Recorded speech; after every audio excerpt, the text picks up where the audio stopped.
kita berminum air Zam-Zam. Apa dia doa dia? Nas'aluka ilman nafi'a wa rizqan wasi'a wa shifaa'un min kulli da'. Ya Allahumma, buat sama-sama saya. Allahumma inni as'aluka ilman nafi'a wa rizqan wasi'a wa shifaa'un min kulli da'. Allahumma inni as'aluka ilman nafi'a wa rizqan wasi'a wa shifaa'un min kulli da'. Apa makna dia? Allahumma inni, ya Allah, aku memohon kepada-Mu, inni as'aluka, aku memohon kepada-Mu ya Allah, ilman nafi', ilmu yang bermanfaat yang kita belajar sepanjang kehidupan kita, ilmu yang bermanfaat untuk kita amalkan. Warizqan wasi', dan rezeki yang luas. Apa maksud rezeki itu kan? Bukan RM saja. Rezeki itu anak yang sihat, keluarga yang sihat, keluarga yang mendirikan solat, keluarga yang mengikut perintah Allah, yang meninggalkan segala larangan Allah, itu keluarga yang sihat. Dan syifa'un min kulli da', dan ubat bagi segala penyakit kita. Kita ada masalah kesihatan, minta dengan Allah. Setiap kali kita minum air Zam-Zam, baca doa dan selawat. Selawat Allahumma shalli ala sayyidina Muhammad, satu nafas kita minum air Zam-Zam. Nafas yang kedua dan seterusnya 3 nafas. Habiskan dengan 3 kali teguk minum air Zam-Zam. Itu adabnya. Ambil masa masuk masjid, ambil masa keluar masjid, setiap kali minum air Zam-Zam. Dan kalau boleh dekat hotel, kita pun sediakan botol air Zam-Zam untuk minum. Bukannya kita minum air mineral. Sebab kita dah berada di mana? Berada di Mekah. Kita dah berada di mana? Di Madinah. Biasakan amalan tersebut, especially mereka yang pergi dengan muassasah 35 hari, 40 hari, masa yang lama berada di sana. Biasakan diri kita minum air Zam-Zam. Letak air Zam-Zam tersebut di hotel. Ambil, beli, tak dia bilik. Habis beli lagi, top up lagi. Bukan saja dalam masjid ketika kita masuk, tetapi di hotel. Kita minta kepada Allah ilmu yang bermanfaat, rezeki yang halal, dan juga syifa'un min kulli, ubat bagi segala penyakit. Itu keberkatan air Zam-Zam. Okey tuan-tuan, itu selesailah kita melakukan tawaf. Bagi mereka yang berniat tawaf, berniat haji tamattu', dia telah melakukan apa dia tadi? Tawaf umrah. Bagi mereka yang buat haji ifrad, dia buat tawaf wuduk. Manakala amalan seterusnya ialah mengerjakan sa'i. Bagi mereka yang buat haji tamattu', sa'i yang mereka akan buat ialah sa'i umrah. Bagi mereka yang mengerjakan haji ifrad, sa'i yang mereka buat adalah sa'i haji. Sa'i haji, begitu juga tawaf wuduk. Adakah dia kena settlekan sebelum dia bertolak pergi ke Arafah? Adakah dia kena siapkan sebelum dia bertolak ke Arafah? Tidak semestinya. So kalau jemaah, kalau umpamanya, kalau ustaz kata tak perlu pergi haji, orang tengah ramai, sabar. Balik daripada umrah nanti, balik daripada Arafah nanti baru sempurnakan. Tetapi kalau hati tak juga, welcome, tak ada masalah. Pastikan keadaan keselamatan, keselesaan, dan ada fit tenaga untuk mengerjakan dalam keadaan manusia ramai, welcome. Sebab tawaf wuduk adalah tawaf yang disunatkan bagi mereka yang mengerjakan haji ifrad. Manakala tawaf umrah kena selesaikan sebab antum mengerjakan haji tamattu'. Okay, itu perbezaan. Dan kita akan mengerjakan sa'i. Ingat, sebelum memulakan sa'i, begitu juga semasa kita nak memulakan Hajar Aswad tadi, kita angkat tangan, kita istilam. Apa bacaan istilam? Apa bacaan semasa istilam? Bismillah, Allahu Akbar, ataupun Bismillah, Alhamdulillah, Allahu Akbar. Dengan menghadap bahu kiri kita ke arah Hajar Aswad, dengan kita mengalihkan muka kita ke arah Hajar Aswad, kita angkat tangan, Bismillah, Allahu Akbar, pucuk. Bismillah, Allahu Akbar, pucuk kali kedua. Bismillah, Allahu Akbar, pucuk kali ketiga. Dalam keadaan kita berjalan berjalan, bukan kita stay. Sebab kalau kita stay duduk diam, orang belakang akan lumpuh kita. Orang belakang akan lumpuh kita. So dalam keadaan kita berjalan perlahan, angkat tangan menghadap ke arah Hajarul Aswad. Bismillah, Allahu Akbar. Begitu juga semasa kita nak mulakan sa'i. Katakan ini sofa, okay? Bila kita naik ke sofa, kita akan pandang ke arah sana. Ini sofa ke marwah. Bila kita duduk di sofa, kiblat kita sebelah sana.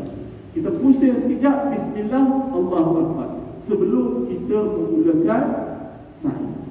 Begitu juga semasa kita sampai di Bukit Marwah pun sama. Okay, bila kita sampai di Bukit Marwah, andaikan kita ada di Bukit Marwah kan, kita akan menghadap ke arah kiblat. Bismillah, Allahu Akbar, dan meneruskan bacaan zikir yang lain. Itu permulaan. Walaupun dia tak wajib, walaupun disunatkan, amalkan perkara tersebut. Ya, amalkan perkara. Dan jangan terlampau lama berada di Bukit Sofa dan berada di Bukit, terus jalan. Tidak menyumbang kesesakan kepada ramai jemaah yang berada di belakang kita. Especially musim haji. Manusia cukup ramai bukan saja di tempat tawaf, tapi juga di tempat sah. Maka lakukan amalan kita. Bila sampai ke lampu hijau, kita baca apa doa dia, apa bacaan dia. Dah hafal tu. Duduk saya saja, buka buku, tengok balik. Cuba buka buku. Apakah bacaan ketika berada di lampu hijau? Rabbil fir, baca sama-sama saya. Rabbil fir, warham, wa'afu, wa takarram, wa tajawaz, amma ta'lam, innaka ta'lam, ma la na'lam. Itu lafaz dia. Rabbil fir, ya Allah, tak ampunkanlah aku, ya Allah. Kurnialah keampunanmu kepada hamba-Mu, ya Rabbil fir. Warham, rahmatilah kami, ya Allah. Wa'fu, dan maafkanlah kami. Itu antara lafaz-lafaz yang kita ucapkan semasa di lampu hijau. Segala lafaz tadi menyentuh tentang keampunan, tentang maghfirah. Kita mohon daripada Allah. Bukan saja semasa tawaf.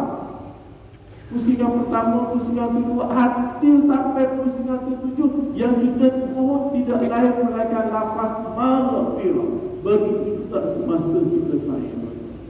Ini adalah lafaz bagaimana peristiwa Hajar dan anaknya Nabi Ismail ditinggalkan oleh suaminya lepas 3 hari dah tak ada bekalan dah tak ada minuman, dah berlari-lari Siti Hajar di antara sofa dengan Marwah mencari air.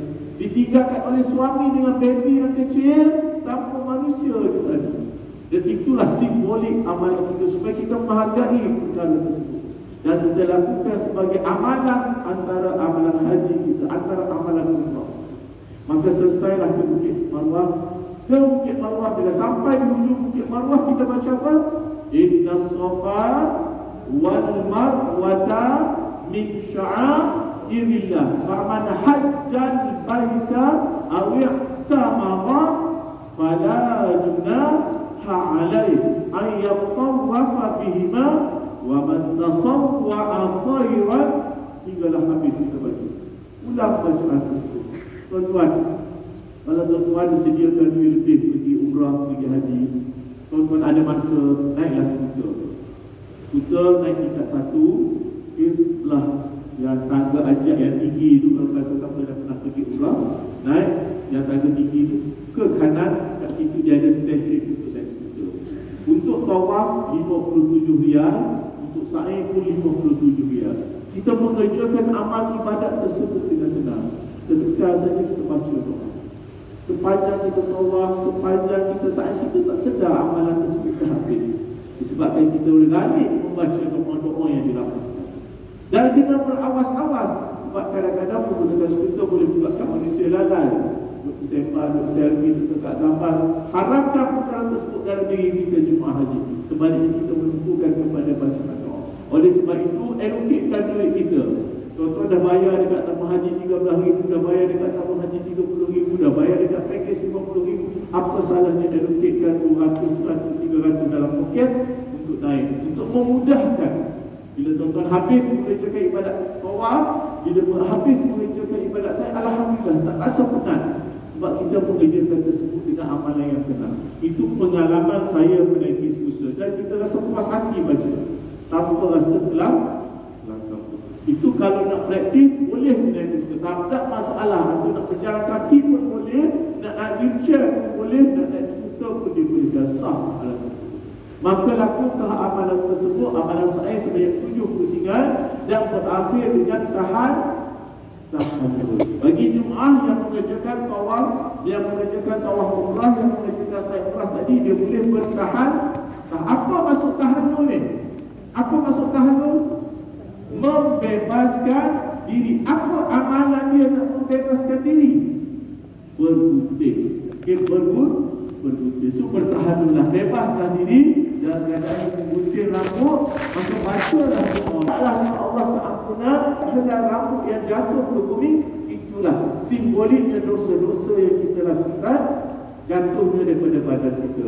Dan bercukuplah, dan bercukuplah bagi lelaki untuk menghapuskan dosa-dosa dia. Itu amalan-amalan yang kita kerjakan bagi mereka yang mengerjakan haji tamat. Bagi mereka yang mengerjakan haji ifrat lepas habis sa'i full. Jangan bergunting.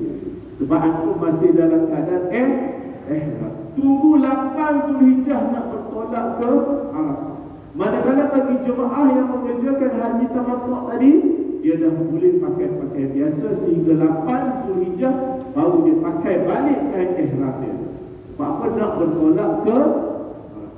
Maka pada hari 8 Zulhijjah orang tamattu' pun akan berniat haji. Seperti mana orang yang mengerjakan haji ifrad, dia akan berniat nawaitul hajj wa ahramtu bihi lillahi ta'ala. Di mana? Di hotel. Maka berniatlah haji tamattu' dengan niat haji. Maka bergeraklah orang yang haji tamattu', orang yang haji ifrad, begitu juga orang yang haji qiran ke Arafah pada 8 Zulhijjah. Paling kurang ke 9 Zulhijjah sudah pagi. Bergeraklah ke naik pada kipas, bergeraklah ke Arafah. Apa amalan di Arafah ni? Al-Wukuf, berada di wukuf di Arafah. Itulah kenikmatan dalam mengerjakan ibadat haji. Kenikmatan dalam mengerjakan ibadat haji, hari kebesaran Islam adalah hari Arafah. Kenapa tuan-tuan? Hari Arafah lah tuan-tuan akan berdoa. Bermulanya masuknya waktu zuhur, gelincirnya matahari. Sebelum gelincirnya matahari, Tok Khatib akan bangun menyampaikan khutbah Arafah. Masa Tok Khatib baru menyampaikan khutbah Arafah tu, dah masuk ke waktu zuhur. Dah masuk ke waktu zuhur? Belum masuk lagi. Jangan buat solat sunat qabliyah kan. Jangan buat solat sunat qabliyah. Bagi Tok Khatib tu sampaikan khutbah yang pertama. Habis khutbah yang pertama, azan. Azan tu baru masuk waktu zuhur.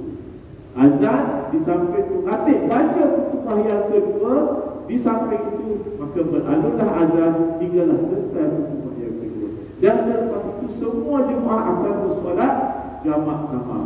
Zuhur 4, asar 4. Semua orang Islam akan mengerjakan solat zuhur dan asar jamak. Maka selepas solat zuhur, solat asar tersebut, bermulalah upacara doa, berzikir dan sebagainya. Ambil masa untuk lunch sekejap, isi perut, cepat-cepat terus. Apa tika, apa sejadah dekat luar, berdoalah suami isteri masing-masing sama ada dalam kemah ataupun di luar kemah.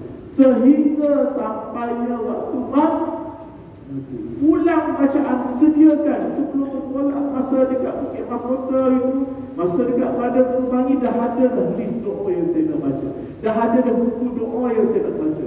Doa yang semasa tawaf, doa semasa sa'i itu contohnya doa-doa yang cantik. Boleh tak kita nak baca masa hari Arafah? Dibolehkan, tak ada masalah. Paling kurang kita ada list doa kita.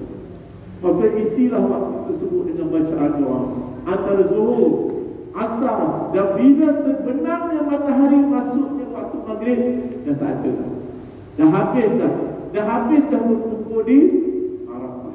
Dah selesai dah berzikir, dah selesai dah bermunajat kepada Allah, dah selesai dah menadah tangan memohon kepada Allah. Itu peristiwa di Arafah. Ingat, ada satu hari sahaja yang Allah istijab doa orang Islam, iaitu hari Arafah, semasa berada di Arafah. Hari Arafah tu hanya satu hari saja, dan waktunya Zuhur, Asar, Maghrib. Hanya ada 3 waktu saja. 2 waktu, dan bila masuk waktu Maghrib dan masuk 10 Zulhijjah. Dan bermulalah next punya amalan, iaitu bermabit di Muzdalifah. Tak kisah awak mengerjakan haji tamattu' ke, haji ifrad ke, haji kiraan, sama amalan. Yang beza mana? Sebelum bertolak ke Arafah. Itu yang beza ketiga-tiga. Bila dia berada di Arafah, semua sama. Dan antum akan menaiki pas bertolak ke Muzdalifah. Ikut urutan. KP1, KP2, pas yang pertama, pas yang kedua, bertolak lagi. Katakan aku sampai pukul 10.45 di Muzdalifah, belum masuk waktu bermabit. Waktu bermabit bermulanya tengah malam. Tengah malam Saudi diandaikan pukul 11.45 malam minus. Bermulalah waktu bermabit. Apa maksud bermabit ni tuan-tuan? Apa maksud bermabit? Bermalam walaupun seketika ada di biasanya jemaah muassasah akan turun daripada pas, akan duduk mana-mana tempat, pas dan solat lagi. Itu pun waktu mustajab sekali saja tuan-tuan sepanjang tahun.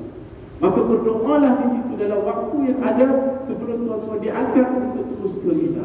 Ambil masa tersebut, bersolat hajat, bertahajud, berqiyamul, buat solat sunat taubat, buat lakukan solat sunat tasbih. Di mana tuan-tuan? Di Muzdalifah. Tempat yang padang pasir, tidak ada kemah antara kita dengan Allah SWT. Dalam keadaan kita kusuk masai. Itulah amal ibadat haji, kita berada dalam kusuk masai. Tetapi kita masih lagi berwuduk, pakaian kita masih belum bernajis. Kita boleh melakukan amal ibadat.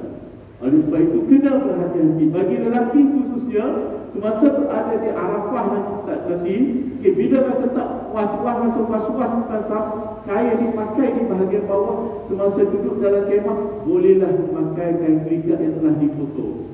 Sediakan sapulai semasa berada di Arafah. Kok kita tertidur, terkena najis dan sebagainya, nak masuk ke toilet terkena najis, sediakanlah kain pelikat yang tidak berjahit. Itu bagi lelaki tak ada masalah. Itu antara perkara kita berhati-hati.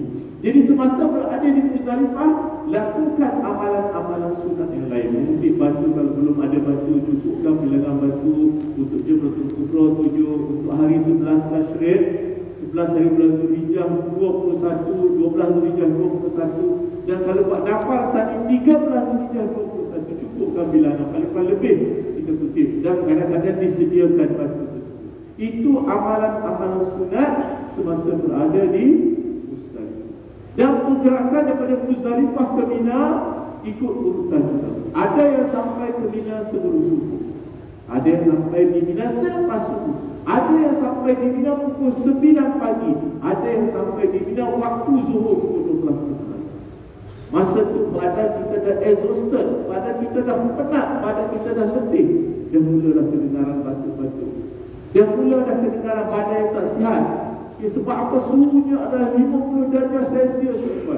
Suhunya adalah 50 degree, suhu yang panas sangat. Dan itulah suasananya. Silakan Pak. Ya, betul.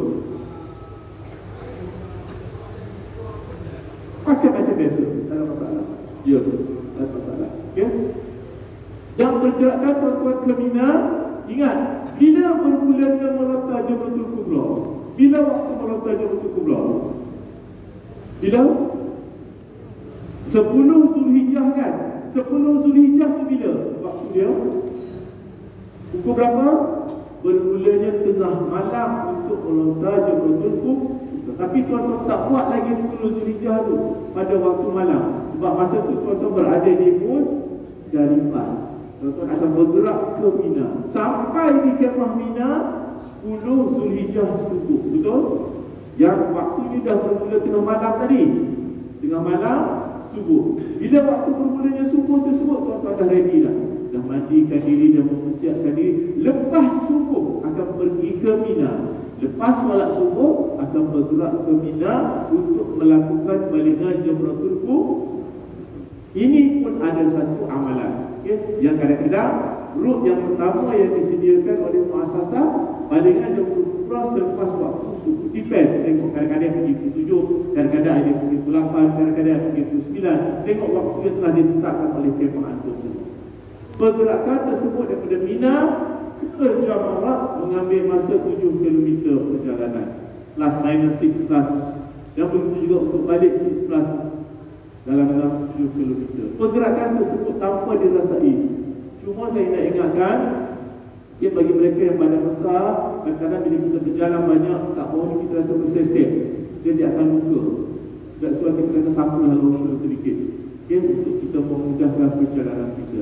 Dan bila pergi melontar Jamratul Kubra pada 10 Zulhijjah, lakukan balingan 7 biji anak batu dan pastikan jamarat yang kita lontarkan tersebut masuk ke dalam tempat jamarat. Perhatikan sebiji-sebiji masuk.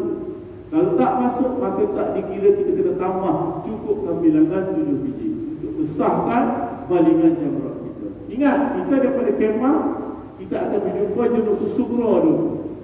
Lepas tu baru wusta, hujung sana baru kubra. Makna kata kita pergi, kita jumpa first tu bukan Jamratul Kubra lagi. Second bukan yang hujung sana baju tu. Maka kita akan lontar yang dekat hujung sana. Okay?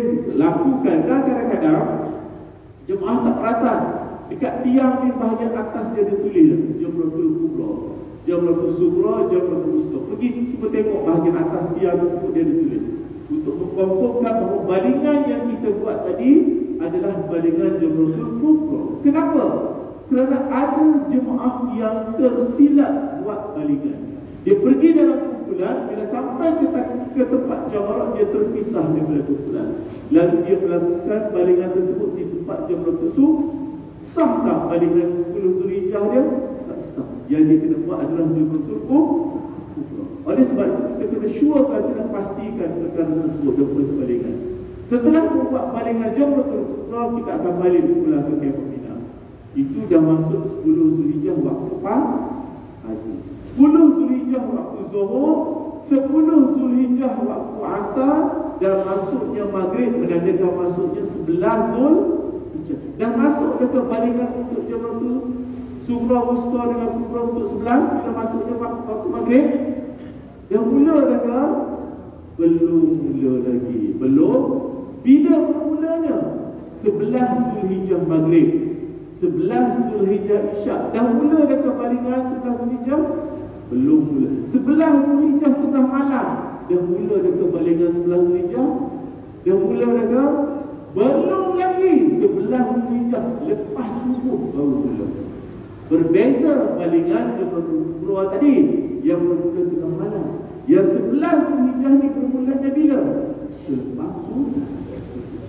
Maka bergeraklah manusia daripada Mina selepas solat subuh, bergeraklah ke tempat jamarat untuk membuat balingan 11 Zulhijjah. Di mana? Sughra 7, Wusta 7 dan Kubra 7 biji. Lakukan amalan tersebut ikut urutan. Jangan lakukan tanpa urutan. Sughra, Wusta dan Kubra. Dan lakukan tersebut dengan diri sendiri.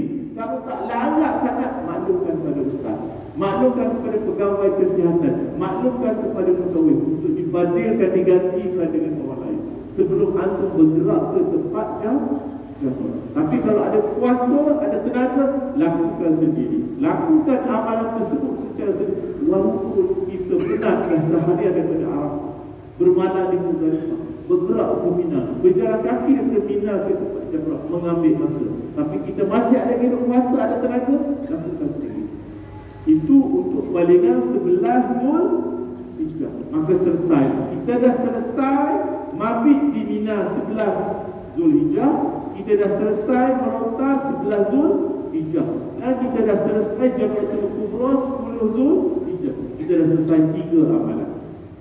Bagi mereka yang nak melakukan nafas awal, hanya satu lagi yang perlu buat, iaitu Jamratul Wusta, Sughra, Wusta dan Kubra pada 12 Zulhijjah. Maka balik semula ke Kemah Mina. Masuknya Maghrib pada 11 Zulhijjah menunjukkan masuknya 12 Zulhijjah. Maka bermulalah waktu untuk bermabit. Antum berada di Kemah Mina sudah dikira bermabit. dah dikira maghrib. Tunggulah 12 maghrib, 12 isyak dan subuhnya. Lepas subuh maka bermulalah balingan Jamratul Wusta, Sughra, Wusta dan Kubra untuk 12 Zulhijjah. Maka bergeraklah manusia daripada kemah di Mina. Berjalan kakilah manusia daripada kemah di Mina. Beramai-ramai ikut aturan, ikut jadual. Sampai di Sughra balik 7, Wusta 7 dan begitu juga Kubra. Dan ingat, setelah selesai membuat balingan Kubra, bagi mereka yang nak buat nafar awal, pasang niat dalam hati. Letak niat dalam hati bahawa dia akan meninggalkan bumi ni, Mina, tak akan kembali ke bumi. Di mana nak niat tersebut? Di tengah-tengah di antara Kubra dengan Wusta. Maka duduklah di tengah-tengah ke arah Sughra, berjalan ke arah Sughra, niat bahawa dia nak melakukan nafar nak meninggalkan bumi ni. Maka selesailah dia nafar Bagi mereka yang nak melakukan nafas ni, stay terus perjalanan balik ke Mina. Esok datang lagi buat amalan yang ada beza tak nafas awal dengan nafas ni? Tidak ada beza. Sebahagian akan buat nafas awal, sebahagian lagi akan buat nafas. Bagi mereka yang dah siap nafas awal, balik ke kemah di Mina, ambil barang, naik bas, terus balik ke Mekah. Terus balik ke Mekah. Bagi lelaki ready untuk melakukan tawaf. Tawaf apa? Tawaf rukun, tawaf ifadah, tawaf haji. Begitu juga bagi wanita, bagi muslim. Tapi kena cek dengan wanita muslimah, adakah kita masih lagi bersih atau telah datang uzurnya, telah datang periodnya. Kalau period dah datang, hold, tunggu sekejap sehingga bersih period, dah solat, dah mandi, dah solat, baru kita boleh mengerjakan tawaf. Bagi lelaki yang isterinya datang period, tak apa, you all buat dulu.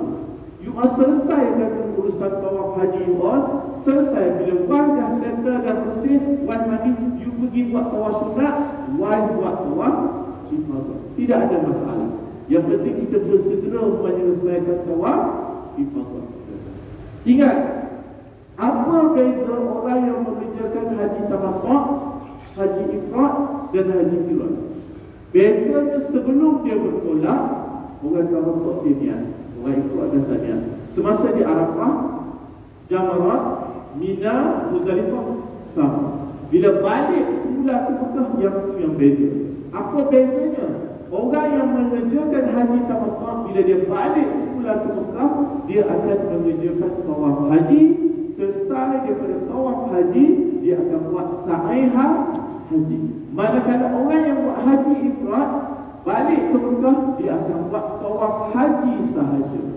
Unless, kecuali dia tak buat masa awal itu sa'i haji, maka dia akan buat sa'i haji bersama orang yang haji tamattu'. Tapi kalau dia dah buat, dia terhenti setakat tawaf haji. Bagi mereka yang buat tamattu' tadi, setelah mereka selesai mengerjakan sa'i haji, apa yang dia buat? Apa yang dilakukan oleh haji tamattu' setelah dia menyelesaikan tawaf haji, setelah dia menyelesaikan sa'i haji, dia buat apa? Dia dah selesai, dia tak perlu lagi tahallul. Kenapa? Jemaah ni semua dah bertahallul di mana? Di Mina. Balik daripada Jamratul Kubra tadi, dia dah balik ke kemah Mina, dia dah berunding, dia dah botakkan kepala, dia dah tahallul awal. Yang sekarang ni dia dapat tahallul sani. Maksud tahallul sani, dia dah bebas ke 13 matang dalam. Dalam keadaan dia dah menyelesaikan tawaf haji. Bagi mereka yang membuat tawaf, bagi mereka yang mengerjakan haji ifrad, dia dah mendapat tahallul sani. Bagi mereka yang membuat haji tamattu', bila dah selesai sa'i, dia dah mendapat tahallul sani. Itu beza dia berlaku setelah balik daripada Arafah, setelah balik daripada Muzdalifah, setelah balik daripada Mina. Beza antara 3 jenis haji. Maka selesailah ibadah haji. Ingat, bagi mereka yang nak melaksanakan tawaf haji, begitu juga haji tamattu' tadi nak melaksanakan sa'i haji, apa jenis pakaian yang dia pakai? Pakai apa? Dia pakai ihram lagi ke? Tak ada, dia pakai pakaian biasa. biasa. Bermakna semasa antum melakukan tawaf haji tadi, antum dah pakai pakaian biasa. Dan semasa antum sa'i pun, antum dah pakai pakaian biasa. The only one sa'i yang boleh lakukan dengan pakaian biasa dan sa'i adalah sa'i haji tamat. Lain daripada itu, sa'i kena pakai ihram. Kecuali tawaf, sebab tawaf kita ada tawaf sunat. Tapi kalau sa'i, yang only sa'i yang boleh kita lakukan dengan pakaian biasa hanya sa'i haji. Kita dah bebas dah semasa tahallul awal. Itu perbezaan antara haji tamattu', haji ifrad dan haji kiraan. Maka selesailah orang yang mengerjakan haji tamattu' begitu juga haji ifrad jadi. Okey, dam ini diuruskan oleh tuan haji daripada awal lagi. Rasanya daripada potong antum punya simpanan tu dia potong terus. Cuma bagi ladies, dia nak bertukar ke haji kiraan, jangan lupa maklumkan kepada pegawai tuan haji di sana bahawa dam yang saya nak keluar tu bukan dam haji tamattu' yang ada, dam yang saya nak keluar tu dam haji kiraan. Itu kena maklumkan. Bagi lelaki tak ada masalah. Ini berlaku sebelum kita melakukan amal ibadat haji. Dan saya nak ingatkan kepada jemaah, bila kita pergi haji, walaupun dam itu adalah perkara wajib yang kita perlu selesaikan, begitu juga sediakan duit RM500 untuk kita buat korban di sana. Walaupun dia bukan satu kewajipan, tapi dia satu tuntutan sunat muakkad. Korbanlah di sana, ambil keluar. Sediakan RM500 dalam poket kita. Ni haji, duit korban saya kepada Tuhan. Korbanlah semasa kita berada di tanah haram. Ambil masa tersebut. Bermakna RM500, RM450 untuk dam tamattu' dan RM500 untuk bayaran haji. Sediakan duit tersebut. Dan lebih kurang dalam RM300 untuk kita kalau tuan-tuan nak naik skuter. Maksudnya ada riyal yang disediakan untuk amal lain ibadah di sana. Okey, maka yang belum selesai bagi haji ifrad ialah dia belum buat umrah. Tapi hajinya dia dah selesai dah. Dia dah selesai. Dia boleh mengerjakan haji selepas tu bila ada masa, pergi ke Tanaim, niat miqat di Tanaim dan balik semula ke Mekah, buatlah umrah. Bagi mereka yang buat haji tamattu' tadi, kalau nak mengulangi sa'i, mengulangi tawaf, mengulangi umrah, ahlan wa sahlan. Tetapi untuk 14, 15 Zulhijjah, 16 Zulhijjah, 17 Zulhijjah, 18 Zulhijjah, masih lagi ramai manusia mengerjakan ibadat tawaf dan sa'i. Masa tu masih lagi berkusus-kusus. Almost dalam seminggu baru akan reda. Suasana di tanah haram. Maka akan berlakulah umrah dan seterusnya, dan umrah pun akan mula sampai. Dan itu suasana mengerjakan ibadat haji. Okey, insyaAllah tuan-tuan, ada apa nak tanya sebelum kita praktis? Ya, silakan.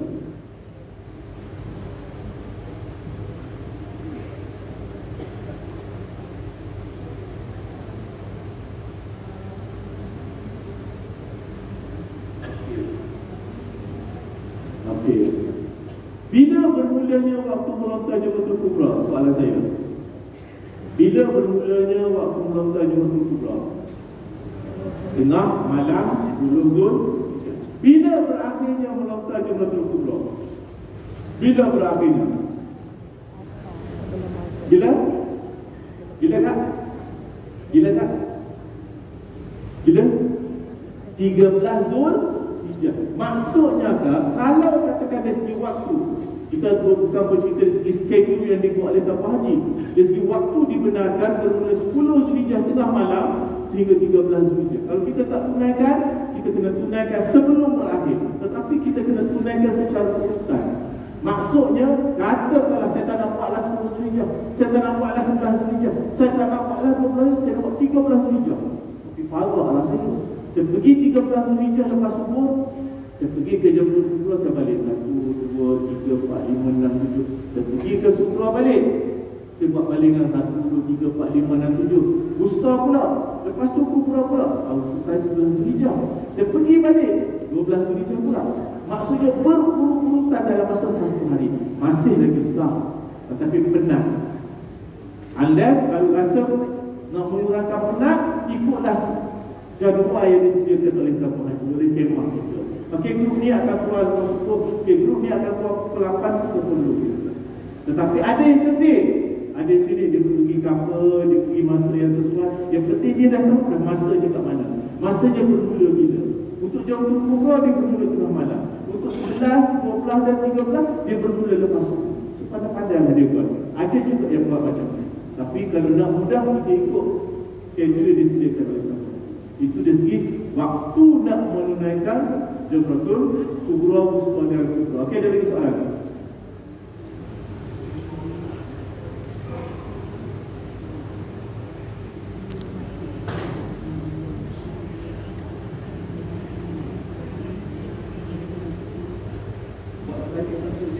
Belas, 12, 13. Kita kena tunaikan ikut urutan. Sebelum matahari terbenam. Ada 13 Zulhijjah. Pun boleh kan, tapi pernah tak? Itu berlaku kes-kes tertentu. Okey, ada lagi soalan?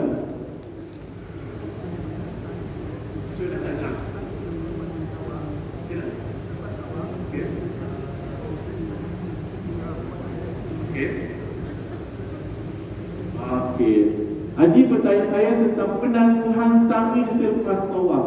Boleh ataupun tidak? Macam mana rakan-rakan? Jemaah, Haji nak menangguhkan sa'i selepas tawaf. Dia rasa penat dah tawaf tadi, dia balik ke bilik dulu. Katakan dia buat sa'i itu waktu zuhur, Allah mahu penatnya. Tetapi tuan-tuan, waktu zuhur waktu yang paling best dia buat tawaf. Kita nampak panas, tapi bila kita pijak lantai dia sejuk. Dan kita rasa menunaikan ibadat tawaf itu dengan selesa sebenarnya. Tapi kalau ditakdirkan kita penat, kita boleh balik ke hotel. Maghrib nanti, antara maghrib dan isyak baru saya nak buat sa'i. Boleh tak? Boleh, tak ada masalah. Boleh esok pun boleh, tak ada masalah. Dibolehkan. Cuma isunya tak dapatlah pahala mualan. Pahala sunat berturut-turut kita tak dapat sebab kita dah balik ke hotel je. Ya. Macam mana? Sama.